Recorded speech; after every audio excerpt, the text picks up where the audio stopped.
कानपुर। समाज में तेजी से बदलते परिवेश, डिजिटल चकाचौंध और सांस्कृतिक भ्रम के इस दौर में एक अत्यंत गंभीर एवं चिंताजनक स्थिति उभर कर सामने आ रही है।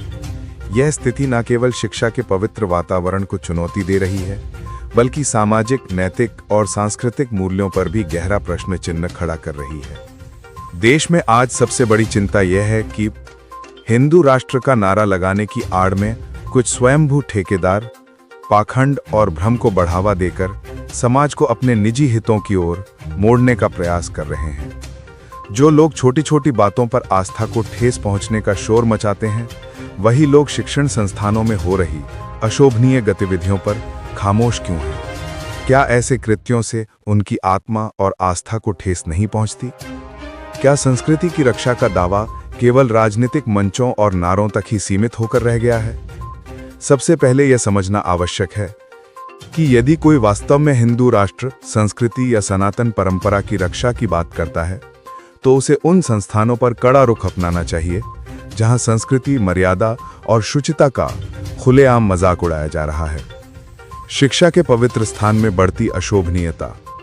एक समय था जब कुछ लोग अश्लील नृत्य देखने के लिए क्लबों और बारों का रुख करते थे, लेकिन आज वही प्रदर्शन समाज के प्रतिष्ठित घरों की लड़कियों और नामी शिक्षण संस्थानों की छात्राओं द्वारा सोशल मीडिया, कॉलेज कैंपस और विश्वविद्यालयों के भीतर खुले तौर पर किया जा रहा है। मनोरंजन, आधुनिकता और अभिव्यक्ति की स्वतंत्रता के नाम पर शिक्षक छात्र संबंधों की पवित्रता तक प्रभावित होने लगी है, जो हमारे भविष्य के लिए अत्यंत गंभीर संकेत है।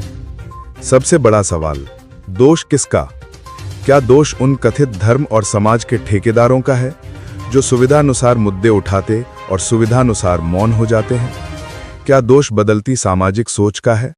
क्या माता पिता अपनी जिम्मेदारियों से पीछे हट चुके हैं? क्या शिक्षण संस्थान अनुशासन और नैतिक वातावरण बनाए रखने में विफल हो रहे हैं? या शिक्षक और मार्गदर्शक स्वयं अपनी पवित्र भूमिका से भटक रहे हैं? आज यह समझना अनिवार्य है कि शिक्षा का मंदिर कब अशोभनीय प्रदर्शन का मंच बन गया। शिक्षक कब मूल्य निर्माता से हटकर दबाव और प्रलोभन के केंद्र बनने लगे। माता पिता ने कब संस्कारों की जगह आधुनिकता की अंधी दौड़ को प्राथमिकता दे दी। समाज कब जागरूक नागरिक की भूमिका छोड़कर मूक दर्शक बन गया। ये सब अब केवल चिंता का विषय नहीं, बल्कि हमारी आने वाली पीढ़ियों के भविष्य के लिए खतरे की घंटी बन चुका है। अगर हमने अभी नहीं सोचा तो समय हमें नहीं छोड़ेगा। यदि समाज, माता पिता, शिक्षक और शिक्षण संस्थान समय रहते सजग नहीं हुए, तो आने वाली पीढ़ियां ऐसे वातावरण में पनपेंगी जहां नैतिकता, मर्यादा, संस्कृति और पारिवारिक संस्कार हाशिए पर चले जाएंगे। वक्त दर्शन न्यूज, कानपुर, उत्तर प्रदेश। संपादक स्वामी इंद्रभान भदौरिया जी।